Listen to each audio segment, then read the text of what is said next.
کتێبخانەی زادی کتێبی ئەمەیە ئیسلام نووسینی محەممەد قوتب وەرگێڕانی مزەفەر عەوڵا قەسرێی قۆناغی ئامادەی پۆلی یەکەم ژمارەی لاپەڕە 174 لاپەڕە.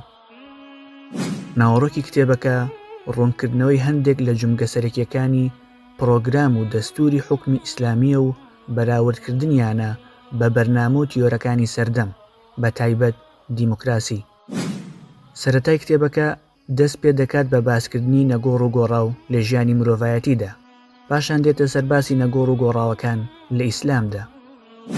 هەر لەم کتێبەدا نووسەر وەڵامی ئەو گومانانە ئەداتەوە کە هەندێک لە مسلمانانی سەردەم تێیکەوتون و دەڵێن ئایا بەرنامەی ئیسلام بۆ هەموو سەردەمەکان دەشێت؟ ئایا ئیسلام لە توانایدا هەیە چارەسەری کێشەکانی سەردەم بکات؟ پاشان گومانەکان دەڕەوێنێتەوە و دەربارەی دادگەری ئیسلام لە جومگەکانی سیاسی، ئابووری، کۆمەڵایەتی. جیاواز لە زۆر گومانڕەوێنی تر، نووسەر بێباکانە هێرش دەباتە سەر ئەوانش کە گومان دروست دەکەن و دەیانەوێت جێگرەوە بۆ ئیسلام دیاری بکەن. ئێستا ئەم کتێبە لەسەر ماڵپەڕی زادی ڕێمان بە شێوازی PDF بەردەستە. ئەم کتێبە بە شێوازی دەنگی لەلایەن جەنابی مامۆستا کرێکارەوە بە نۆوانە شیکراوەتەوە.